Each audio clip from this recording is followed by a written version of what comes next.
नमस्कार। एक बार फिर मैं आपके सामने हाजिर हूँ सामान्य ज्ञान के अंदर। तो आज का हमारा टॉपिक है राजस्थान के आर्ट एंड कल्चर से, यानी राजस्थान की कला और संस्कृति में मेले एवं त्योहार। मेले एवं त्योहार पढ़ने से पहले हम भारत के अंदर कौन कौन से कैलेंडर काम में लेते हैं, किनका उपयोग करते हैं, उनकी जानकारी करते हैं। तो सबसे पहले भारत में कैलेंडर, तो पहला कैलेंडर आता है ग्रिगोरियन।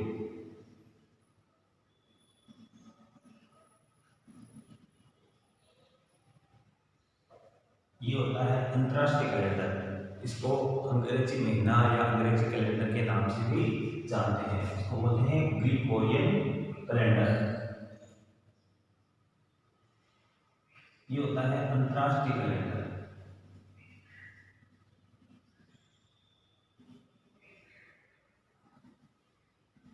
अंतर्राष्ट्रीय कैलेंडर।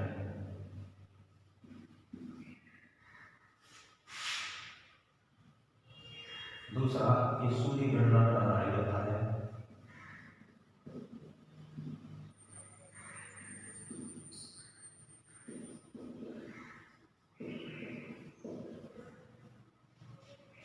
यानी भारत में कौन कौन से कैलेंडर चलते हैं, उनमें पहला कैलेंडर आता है ग्रिगोरियन। ग्रिगोरियन अंतर्राष्ट्रीय कैलेंडर। ये अंतर्राष्ट्रीय कैलेंडर होता है, सूर्य गणना पर आधारित होता है।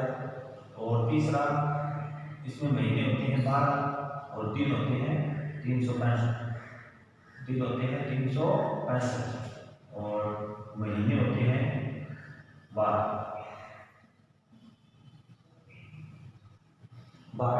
माह होते हैं।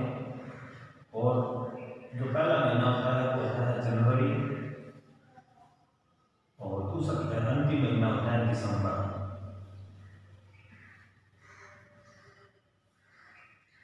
यानी भारत में कुल 4 प्रकार के कैलेंडर चलते हैं। उनमें पहला कैलेंडर है ग्रिगोरियन। ये अंतर्राष्ट्रीय कैलेंडर है, यानी पूरे विश्व के अंदर यही कैलेंडर उपयोग में लिया जाता है। और ये सूर्य गणना पर आधारित होता है।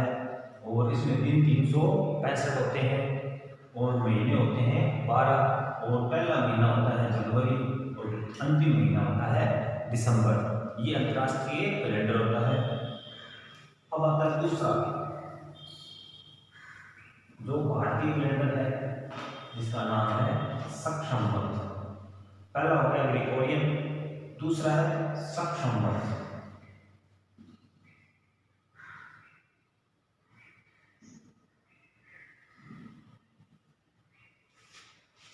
यानी पहला हो गया ग्रिगोरियन, दूसरा भारतीय कैलेंडर सक्शंवत के नाम से भी जानते हैं। सक्शंवत, इसको 22 मार्च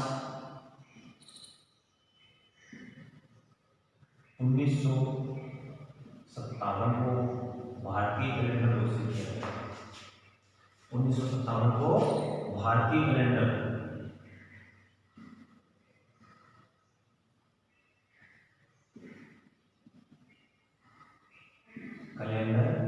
घोषित किया गया।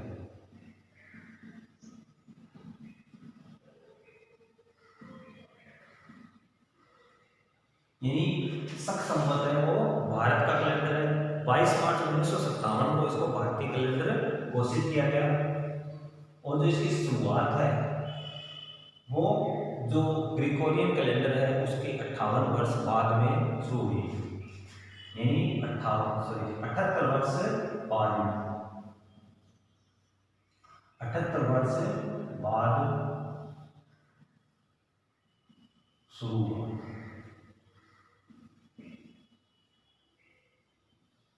यानी जो सक्शंवत है वो भारत का कैलेंडर है। 22 मार्च 1957 को इसको भारतीय कैलेंडर घोषित किया गया। और ये 78 वर्ष बाद शुरू हुआ था। यानी जो ग्रिगोरियन कैलेंडर है वर्तमान के अंदर, जैसे 2020 चल रहा है, तो जहाँ से हमारा कैलेंडर शुरू हुआ था 0 से, और ये इसके 78 वर्ष बाद में शुरू हुआ था।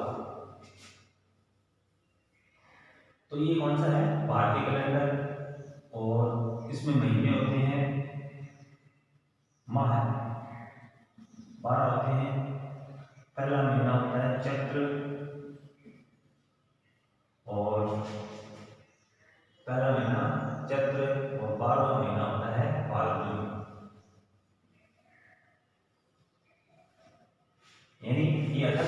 78 वर्ष बाद में शुरू हुआ। और जो पहला महीना होता है वो चैत्र, अंतिम महीना होता है फाल्गुन, और इसमें जो दिन होते हैं वो होते हैं 354 दिन होते हैं। दिन हो गए 354। जो ग्रीकोरियन कैलेंडर होता है उसमें तो दिन होते हैं 365, और जो भारतीय कैलेंडर होता है उसमें दिन होते हैं 354 दिन होता है। यानी जो शक संबंध है जो ग्रीकोरियन कैलेंडर है उसके 78 वर्ष बाद में ये शुरू हुआ था। और माह इसके अंदर 12 महीना होते हैं, और चैत्र इसका पहला महीना होता है, और इसका 12वां महीना होता है फाल्गुन। और ये चंद्र गणना पर आधारित है। चंद्र गणना पर आधारित है। ग्रीकोरियन होता है वो सूर्य गणना पर, और ये चंद्र गणना पर यानी चांद के अनुसार ये आधारित होता है, यानी चंद्र गणना पर। इसके अंदर हर महीने में 2 पखवाड़े होते हैं, एक कृष्ण पक्ष होता है, एक शुक्ल पक्ष होता है, और इसमें तिथियां चलती है एकम, द्वितीय, तृतीय, चतुर्थी। तो इसमें पखवाड़े होते हैं। 15 दिन के 2 पखवाड़े होते हैं।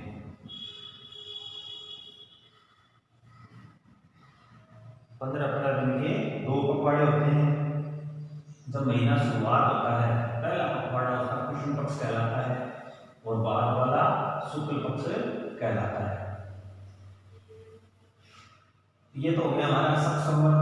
फिर एक आता है विक्रम संवत। विक्रम संवत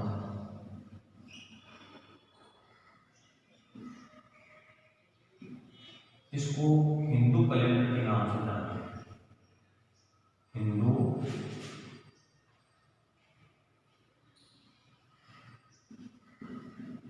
यह हिंदुओं का कैलेंडर है।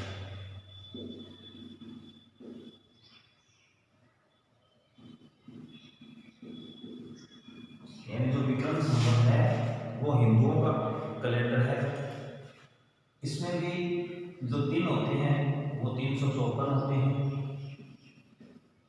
और महीने होते हैं 12, और जो पहला महीना होता है वो होता है चैत्र, और जो 12वां महीना होता है वो भी, यानी पहला महीना चैत्र, 12वां महीना फाल्गुन,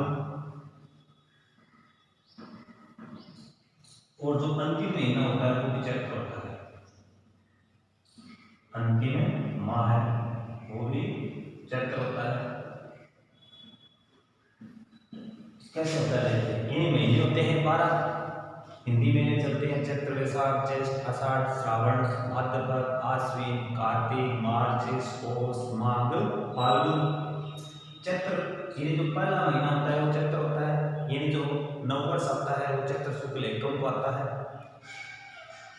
ठीक है। और जो अंतिम महीना होता है चैत्र एकम से पहले क्या आता है? चैत्र कृष्ण की अमावस्या आती है। तो इसका मतलब अंतिम महीना भी क्या हो गया? चैत्र, और शुरुआत का महीना भी क्या हो गया? चैत्र, और अंतिम महीना चैत्र हो गया। हालांकि 12वां महीना फाल्गुन होता है। तो चैत्र शुरुआत भी चैत्र से होती है और अंत भी चैत्र से। महीने 12 होते हैं, दिन 354 होते हैं, और ये चंद्र गणना पर आधारित है। चंद्र गणना पर आधारित है। ये हमारा है विक्रम संवत, और ये 57 वर्ष पहले शुरू हुआ था। ये 57 वर्ष पहले शुरू हुआ।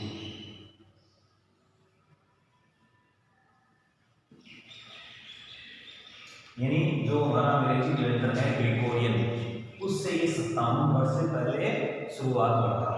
यानी मान लो आज 2020 है, तो ये वर्तमान में इसमें से 57 कम कर देंगे, 57 जोड़ देंगे। पहले शुरुआत हुआ तो वर्तमान में जो है वो विक्रम संवत कौन सी है? 2077 विक्रम संवत। यानी ये ग्रिगोरियन से 57 साल आगे चलता है और जो शक संवत है वो ग्रिगोरियन से 78 साल पहले चलता है। तो वो ईसा पूर्व, ये तो ईसा पूर्व हो गया और वो ईसवी हो गया। और जैसे मान लो वर्तमान में ये कौन सी है? अंग्रेजी साल 2020 है, इसमें 57 जोड़ देंगे तो विक्रम संवत कौन सी होगी? 2077 वर्तमान के अंदर चल रही है। तो ग्रिगोरियन और विक्रम संवत के अंदर 57 साल का अंतर होता है और जो विक्रम संवत होती है वो ग्रिगोरियन से 57 साल आगे चलती है। वर्तमान में 2020 चल रहा है और 57 साल जोड़ देंगे तो विक्रम संवत 2077 वर्तमान के अंदर चल रही है। तो ये है विक्रम संवत। इसको हिंदुओं का कैलेंडर के नाम से भी जाने जाते हैं। जो ज़्यादातर हिंदुओं के त्यौहार आते हैं उसी कैलेंडर के हिसाब से आते हैं। इसका जो दिन होते हैं वो 354 होते हैं, महीने होते हैं 12 होते हैं। पहला महीना चैत्र होता है, 12वां फाल्गुन होता है, अंतिम माह को भी चैत्र होता है। ये चंद्र गणना पर आधारित होता है और ये 57 वर्ष पहले शुरुआत हो गई थी।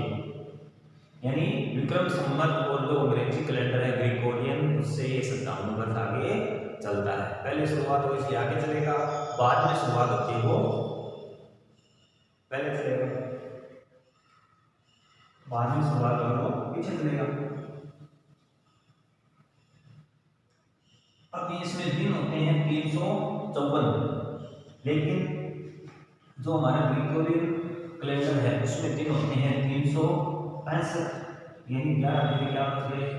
कम हो गए। तो ऐसे ही यानी 11 दिन क्या हो गए? कम हो गए ना। तो ये 11 दिन कहाँ जाएंगे? तो इस विक्रम संवत के अनुसार 3 साल बाद 1 महीना अतिरिक्त आता है। यानी हिंदुओं का जो कैलेंडर है 3 साल के बाद में 1 महीना अतिरिक्त आता है। जिस वर्ष के अंदर 1 महीना अतिरिक्त आता है उसे 13 मास या महीना बोलते हैं। जैसे मान लो हिंदू का जो कैलेंडर है उसमें दिन होते हैं 354 और 11 दिन कम रह गए, 11 दिन कम रह गए। तो ये 3 बार चलेंगे तो 11 + 11 + 11 कितने हो गए? 33। और अपना महीना होता है वो 30 दिनों का। तो इसमें 3 साल के बाद में 1 महीना अतिरिक्त आता है। जैसे वर्तमान जैसे 2020 चल रहा है तो इसके अंदर कहते हैं कि 60 जो महीना है उसमें 2 महीने होंगे, यानी 60 2 बार आएगा। यानी किसी महीने को 2 बार माना जाता है। यानी 3 साल के बाद में 1 महीना 2 बार आता है, चाहे वो कोई सा भी महीना हो सकता है। बाकी बचे 3 दिन, तो 3 दिनों में किसी तिथि को घटा दिया जाता है। जैसे मान लो किसी दिन एकादशी 2 हो गई या एकादशी को कम कर दिया, इस प्रकार से उसका बैलेंस बना दिया जाता है। कई बार क्या करते हैं कि द्वादशी होती है उसको घटा दिया जाता है या इकट्ठा कर दिया जाता है। तो इस प्रकार इस कैलेंडर की गणना चलती रहती है। प्रत्येक 3 साल के बाद में एक हिंदी महीना है वो 2 बार आता है। यानी दिन होते हैं 354, ग्रिगोरियन जो चलता है उसमें दिन होते हैं 365, यानी 11 दिन कम रहेंगे। तो 11 11 11 यानी 3 साल के बाद में 1 महीना अतिरिक्त आता है, उसे 13 मास या महीना बोलते हैं या 13 माह का एक वर्ष होता है। ये तो होगी विक्रम संवत की जानकारी। फिर चौथा जो कैलेंडर है वो है हिजरी संवत, मुस्लिमों का कैलेंडर। चौथा वो है हिजरी संवत, हिजरी संवत। ये मुस्लिम कैलेंडर है, मुस्लिमों का कैलेंडर। ये जो मुस्लिमों के त्योहार आते हैं उसी कैलेंडर के हिसाब से आते हैं।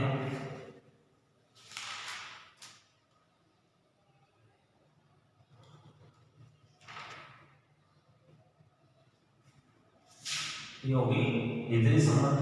और जो अपने ज्यादातर हिंदुओं के जो त्योहार आते हैं वो आते हैं अपने विक्रम संवत के अनुसार।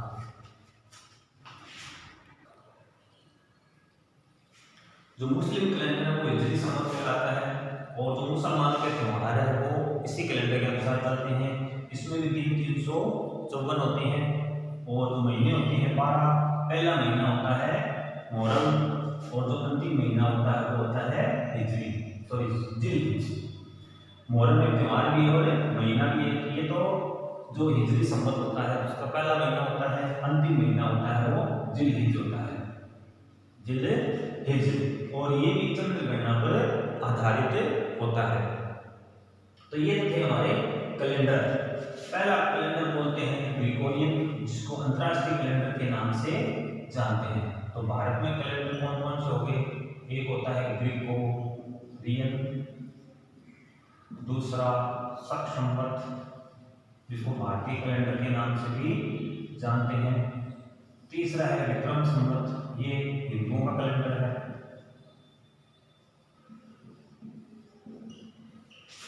और चौथा आता है हिजरी संवत, हिजरी संवत। ठीक है, ये अंतरराष्ट्रीय कैलेंडर होता है, यानी पूरे विश्व के अंदर यही माना जाता है।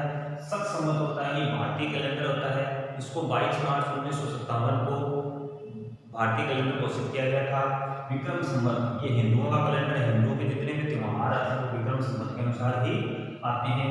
हिजरी संवत, ये मुसलमानों का या मुस्लिमों का कैलेंडर है, और इसमें सारे मुसलमानों के त्यौहार इसी कैलेंडर के हिसाब से आते हैं। ये हो गए हमारे कैलेंडर।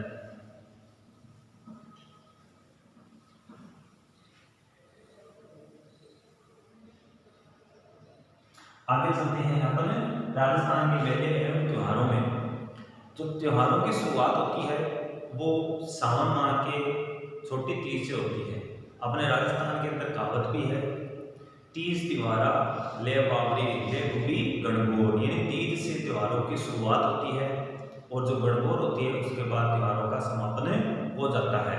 और जैसे ही वापस श्रावण मास की शुक्ल तीज आती है उसके बाद त्योहारों की शुरुआत हो जाती है। चलिए शुरुआत करते हैं अपन त्योहारों से। पहला जो हमारा त्योहार है वो आता है, त्योहारों से पहले हमें हिंदी महीनों के नाम पता होना चाहिए। हिंदी मास में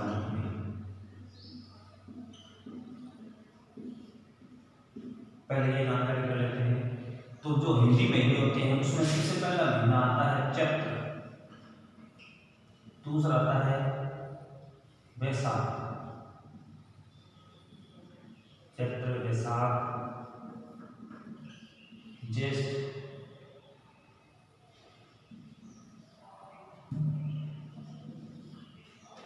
चैत्र, वैशाख, ज्येष्ठ, आषाढ़,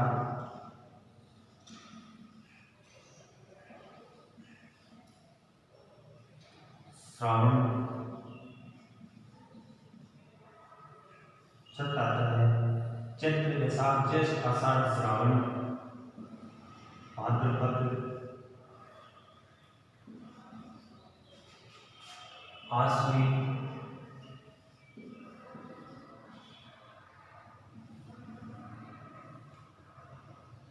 कार्तिक, आश्विन, कार्तिक, मार्गशीर्ष,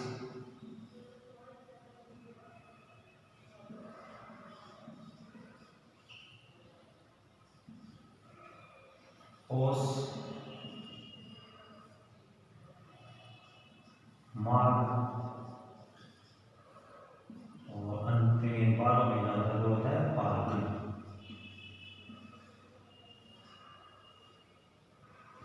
यानी जो अपने जो त्योहार आते हैं वो हिंदी महीनों के अनुसार आते हैं। तो त्योहार पढ़ने से पहले हमें हिंदी महीनों की जानकारी होनी चाहिए। ये जो आता है पहला त्योहार आता है वो चैत्र आता है। चैत्र होता है लगभग 30 दिनों का, इसके अंदर 2 पखवाड़े होते हैं और ये पूर्णिमा से शुरुआत होता है। तो एक महीने की अंतिम पूर्णिमा और एक महीने की शुरुआत की पूर्णिमा, तो यानी फाल्गुन माह की जो पूर्णिमा होती है वो दोनों महीने की होती है। फाल्गुन माह की जो महीना जो पूरा होगा वो पूर्णिमा का होगा, और जो नया महीना लगेगा वो पूर्णिमा के दिन ही माना जाएगा। इसका मतलब फाल्गुन पूर्णिमा और अगले दिन होगी वो अगले महीने की पूर्णिमा मानी जाएगी। यानी फाल्गुन पूर्णिमा के बाद में नया महीना शुरुआत होता है। यानी फाल्गुन पूर्णिमा आएगी, उसके बाद में चैत्र शुरू हो जाएगा, तो यानी पूर्णिमा के बाद में महीना है वो शुरुआत हो जाता है। इसमें दो पक्ष होते हैं, कृष्ण पक्ष और एक शुक्ल पक्ष। जो शुरुआत का जो पक्ष होता है, जैसे मानो आज फाल्गुन पूर्णिमा है, तो फाल्गुन पूर्णिमा के बाद में कृष्ण एकम, और कृष्ण एकम को जो नया महीना शुरुआत होगा वो होगा चैत्र। शुरुआत हो गया। इसके बाद 14 दिन बाद में अमावस्या आती है, तो वो कृष्ण पक्ष का अंतिम दिन होता है, और अगले दिन शुक्ल एकम शुरुआत हो जाती है। तो इसको शुक्ल एकम, शुक्ल द्वितीया, तृतीया, चतुर्थी, पंचमी, षष्ठी, सप्तमी, अष्टमी, नवमी, दसवीं, एकादशी, द्वादशी, त्रयोदशी, चतुर्दशी और उसके बाद पूर्णिमा। पूर्णिमा आने के बाद में महीना समाप्त हो जाता है और अगला महीना शुरुआत हो जाता है। तो ये तो हो गए महीने, और इनमें तिथियां चलती है।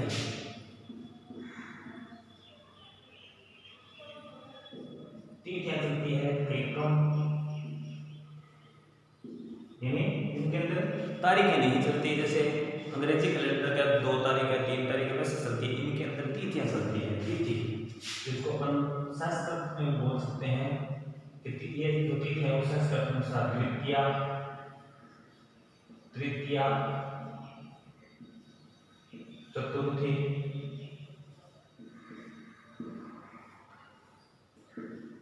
पंचमी, षष्ठी और सप्तमी, ये तीसरा हो गया। फिर आगे सप्तमी के बाद आता है अष्टमी,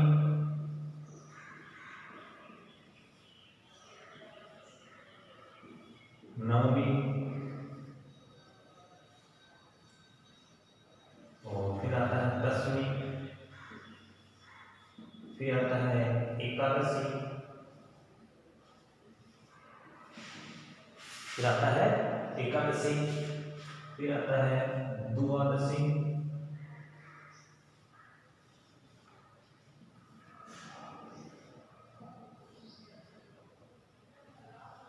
त्रयोदशी या 13वीं बोलते हैं,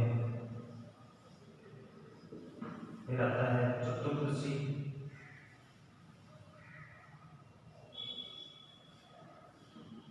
फिर जो भी उस महीने में अमावस्या या पूर्णिमा, उसमें से कोई भी आ सकता है। यदि शुक्ल पक्ष है तो अंतिम पूर्णिमा होगी, और कृष्ण पक्ष है तो अमावस्या होगी। तो देखो ये हो गए हिंदी महीने। क्या हो गए? हिंदी महीने। हिंदी महीने में जो पहला महीना होता है वो चैत्र होता है। चैत्र शुक्ल एकम से नववर्ष प्रारंभ होता है, कृष्ण पक्ष से नववर्ष प्रारंभ नहीं होता, इसलिए साल का अंतिम महीना भी चैत्र होता है और शुरुआत महीना भी चैत्र होता है। दूसरा महीना होता है वैशाख, ज्येष्ठ, आषाढ़, श्रावण, भाद्रपद, आश्विन, कार्तिक, मार्गशीर्ष, पौष, माघ और फाल्गुन। और इसमें जो तिथियां चलती है वो एकम, द्वितीया, तृतीया, चतुर्थी, पंचमी, षष्ठी, सप्तमी, अष्टमी, नवमी, दसवीं, एकादशी, द्वादशी, त्रयोदशी, चतुर्दशी, अमावस्या या पूर्णिमा के साथ चलती है। और जो अपने हिंदुओं के जो त्योहार है वो इन्हीं तिथियों के आधार पर चलते हैं। चलिए, तो ये तो होगी हमारे कैलेंडर की सामान्य जानकारी। तो इसमें आपको जानना होगा कि अपने जो दो पक्ष होते हैं, कृष्ण और शुक्ल पक्ष, कुछ त्योहार कृष्ण पक्ष में और कुछ शुक्ल पक्ष में आते हैं। तो जो भारतीय त्योहार है, जो हिंदुओं के त्योहार है, वो ज्यादातर शुक्ल पक्ष में माने जाते हैं और ज्यादातर उससे शुक्ल पक्ष के अंदर आते हैं। चलिए आगे चलते हैं त्योहारों की तरफ।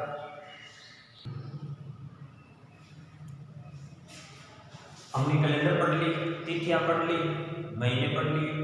अब हम चलते हैं त्योहारों की तरफ। हमारा टॉपिक है राजस्थान के महत्वपूर्ण त्योहार। अपने त्योहार तो कई त्योहार जो केवल भारतवर्ष में मनाए जाते हैं और कई त्योहार वो केवल राजस्थान में ही मनाए जाते हैं। तो अपन ज़्यादातर राजस्थान के अंदर कौन सा त्योहार कहाँ मनाया जाता है, उसकी क्या विशेषता है, उनका हम अध्ययन करेंगे।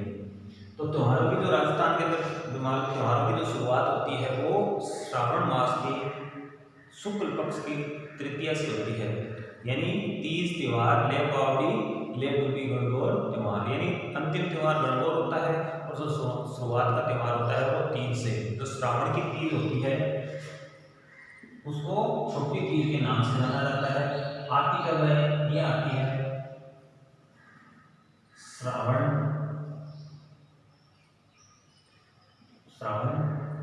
या श्रावण भी कहते हैं। श्रावण शुक्ल तृतीया, यानी जो छोटी तीज है वो श्रावण मास की शुक्ल तृतीया को त्योहार आती है। इस दिन त्योहारों की शुरुआत मानी जाती है। इस दिन तीज की सवारी निकाली जाती है। ये जो तीज माता है उसकी सवारी निकाली जाती है। तीज की सवारी जयपुर में निकाली जाती है। तीज की सवारी है वो जयपुर में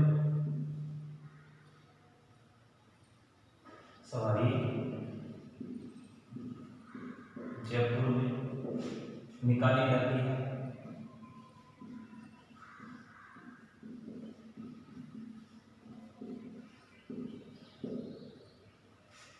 यानी छोटी तीज से त्योहारों की शुरुआत हो जाती है। इस दिन जयपुर के अंदर तीज की वो सवारी निकाली जाती है।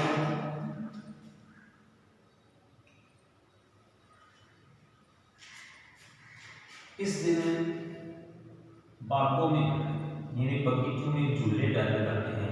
इसको हिंडा की तीज या बागों में जो बागों में झूले डाले जाते हैं।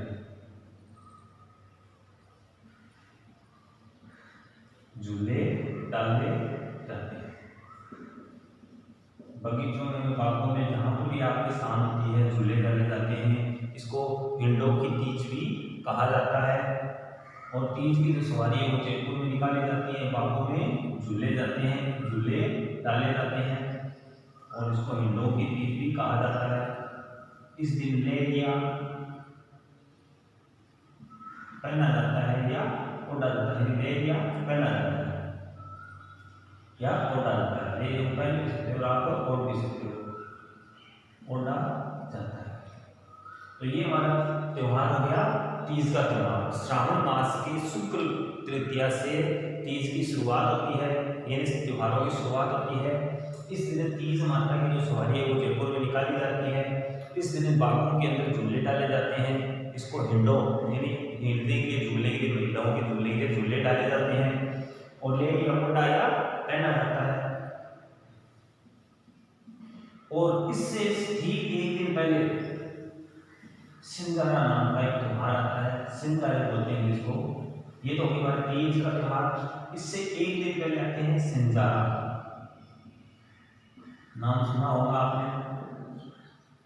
सिंजारा क्या होते हैं? इस दिन महिला यानी जो लड़कियां होती है जिनकी सगाई हो गई है उनके ससुराल से सौंदर्य या श्रृंगार सामग्री आती है। अपने राजस्थान में दो प्रकार की सिंजारा 2 दिन मनाए जाते हैं, यानी 2 तिथि को मनाए जाते हैं। पहला आता है, एक तो आता है गणगौर के पहले दिन, एक आता है श्रावण मास की जो तीज उसके ठीक एक दिन पहले सिंजारे मनाया जाता है। सिंजारा एक तो आता है श्रावण शुक्ल द्वितीया को और एक होता है चैत्र शुक्ल द्वितीया। यानी राजस्थान में 2 बार सिंजारे मनाए जाते हैं।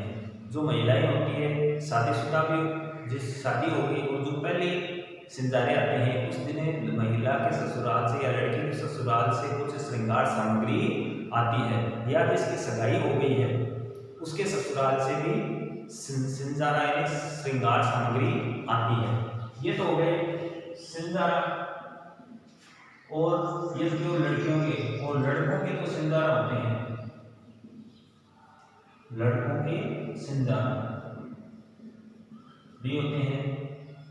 यानी सिंजारा ये तो होते हैं लड़कियों के। इस दिन लड़कियों के जो ससुराल से या जो महिलाओं के ससुराल से श्रृंगार सामग्री आती है। और जो लड़कों के श्रृंगार होते हैं वो होते हैं गणेश चतुर्थी, गणेश चतुर्थी। और जो छोटे बच्चे होते हैं, छोटे बच्चों के श्रृंगार वो आते हैं होली के दिन, ढूंढ के दिन, ढूंढ पूजा जाता है होली के दिन, तो ढूंढ के दिन जो आती है होली के दिन, होली के दिन।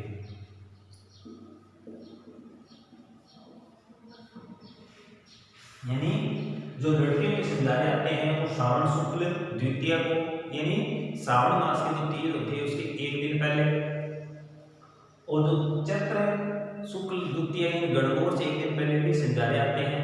यानी साल में, यानी वर्ष में 2 बार श्रृंगार आते हैं। और जो लड़कों के श्रृंगार होते हैं वो गणेश चतुर्थी को, और छोटे बच्चों के जो श्रृंगार होते हैं वो ढूंढी के दिन, होली के दिन मनाए जाते हैं। ये तो हो गई त्योहारों की शुरुआत, तीज हमने मना ली। अब जो अगला त्योहार है, और जो त्योहारों की शुरुआत हुई वो शुक्ल पक्ष से हुई है, तो हमने केवल शुक्ल श्रावण मास का शुक्ल पक्ष पढ़ा है। तो अगला जो त्योहार है वो आता है रक्षाबंधन। अगला जो त्योहार वो है रक्षाबंधन।